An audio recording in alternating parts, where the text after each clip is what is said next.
समादरणीय सत्संग प्रेमी सज्जन वृंद, आदरणीय सत्संग अनुरागिनी भक्तिमती माताओं एवं बहनों,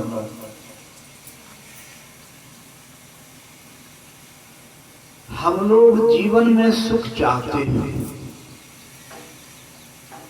हम लोग जीवन में सुख चाहते हैं। इस सुख के पीछे हमारा उद्देश्य रहता है। हमको विद्या, बुद्धि, धन, संपत्ति, जमीन, जगह, घर द्वार, अच्छा कुल परिवार, अच्छी पत्नी, अच्छे पति, इन सबों के मिल जाने से हमको सुख मिलेगा। लेकिन जिसको ये सब है या जिनको यह सब था पहले, वे लोग सुखी थे, उन्हें तृप्ति थी, संतुष्टि थी, उनको शांति थी। आश्चर्य तो यह है कि जैसे जैसे लाभ बढ़ता है वैसे वैसे लोभ बढ़ता है। गरीब धनवान होना चाहता है, धनवान राजा होना चाहता है, राजा चक्रवर्ती सम्राट होना चाहता है, और सम्राट बन जाओ तो इंद्र होना चाहता है, इंद्र बन जाओ तो ब्रह्मा विष्णु महेश होना चाहता है, अब ब्रह्मा विष्णु महेश बन जाओ तो सती अनुसुईया की गोद में 6 महीने के बालक बन जाते हैं। यह हमारे घर की माताएं बहनों की तारीफ, उनकी अपनी गरिमा है कि ब्रह्मा विष्णु महेश को भी 6 महीने के बालक बना देती। वो बेचारी इस ज्ञान को, इस महत्वपूर्ण शिक्षा को नहीं जानने के कारण भटकती है। मंदिर मंदिर जाना, देवी देवताओं के दरवाजे खटखटाना, या कि एक दीनतापूर्ण वातावरण बन गया है। इसलिए इन सब बातों को सत्संग अच्छी तरह से समझाता है। संत मत का सत्संग। सुख बाहर में कहीं नहीं है। जो भी सुख है उसके पीछे दुख लगा हुआ है।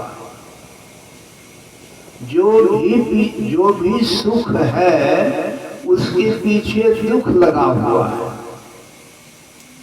संसार में देखिए, जहां कहीं भी देखिए,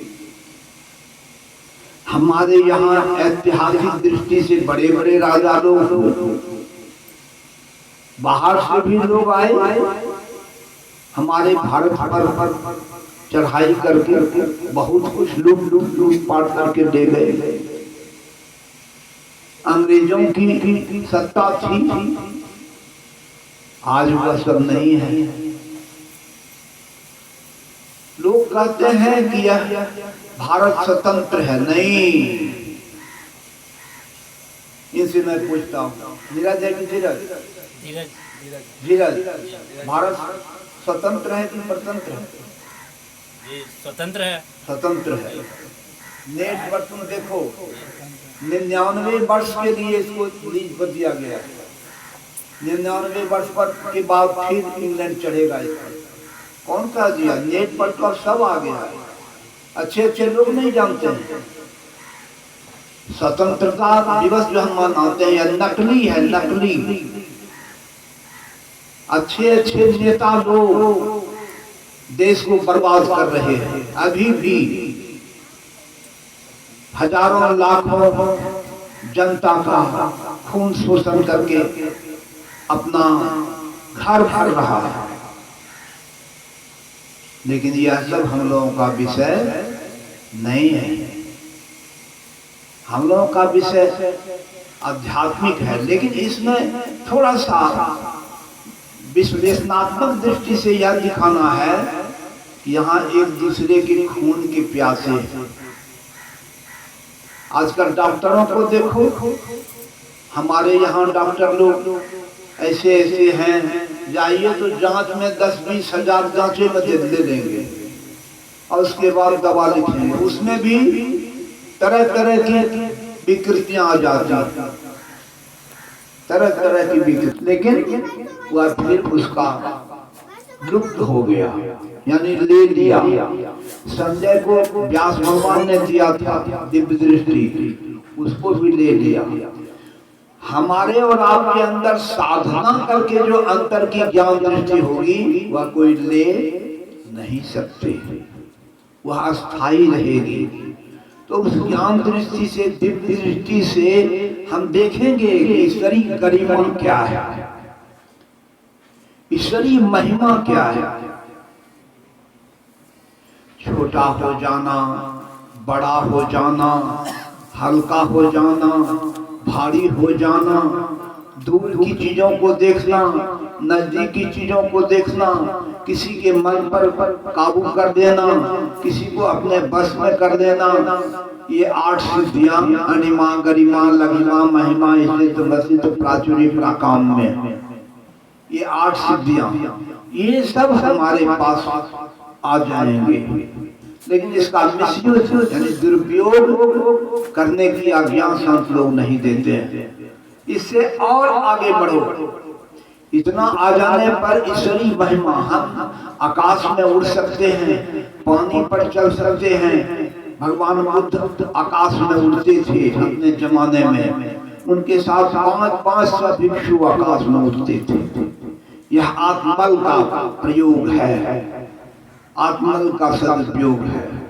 उस जमाने में ऐसा होना, इसलिए हमारे भारत में जितना बौद्ध धर्म का प्रचार नहीं है उतना बाहर विदेशों में है, चीन में, जापान में, बहुत जगह है। तो इस तरह हम ईश्वरीय गरिमा को जानेंगे। और आगे बढ़िए, चौथी दृष्टि है तुरीय अवस्था में होती है, प्रकाश मंडल में होती है। इस दृष्टि के आ जाने पर बहुत सारा गुण आ जाता है। अभी हम जागृत की दृष्टि से आपके शरीर के रंग रूप को देखेंगे या देख रहे हैं, और दिव्य दृष्टि जब हो जाएगी तो आपके भविष्य को देखेंगे कि वर्तमान समय में जो आप कुछ कर रहे हैं, आपका फ्यूचर लाइफ कैसा होगा, भविष्यकालीन जीवन कैसा होगा। और अभी आप इस रूप में हैं, मान लीजिए कोई दाने दाने के लिए तड़प रहा है, एक हाथ बर्गर के लिए तड़प रहा है, कोई रुपये की गड्डी पर सोता है और एसी मकान में, एसी कार में चलता है। इन दोनों को कंपैरिजनल दृष्टिकोण से इन दोनों ने अतीत काल में, यानी पास्ट टेंस में, अतीत काल में क्या किया था, जो इन दोनों की 2 दशाएं हुई, यह सब उस दिव्य दृष्टि से स्पष्ट दिखाई पड़ता है। यह ज्ञान स्कूल कॉलेज में कोई नहीं दे सकता, स्कूल कॉलेज में कहीं नहीं मिल सकता। स्कूल कॉलेज है, उसमें जाओ पढ़ लिख करके, चाहे एसपी, डीएसपी, चाहे डीएम, कलेक्टर, डीआरएम, कुछ बन जाओ अपनी योग्यता से। लेकिन वहां जाने पर भले ही झूठ साच बोलकर हम धन कमा सकते हैं, हम अपने भविष्यकालीन जीवन को सुंदर, सुखद और उज्जवल बनाने की क्षमता इस जीवन में, इस समय में नहीं है। यह ज्ञान सत्संग में होता है, यह ज्ञान सत्संग में होता है। 20-22 वर्ष तक मैं यूं ही था, जैसे तैसे घर परिवार में, समाज में जैसा लोग करते हैं उस समय, यानी 68 में, 66 में, 65 में, 64 में, 61, 60, 58, ये सब में देश जो देश के आजाद हुए तो 2-4 वर्ष हुआ ही था, 2-4-10 वर्ष। तो उसमें देश की व्यवस्था बहुत चरमराई हुई थी, कोई व्यवस्था यहाँ ढंग की नहीं थी, न यातायात की सुविधा थी,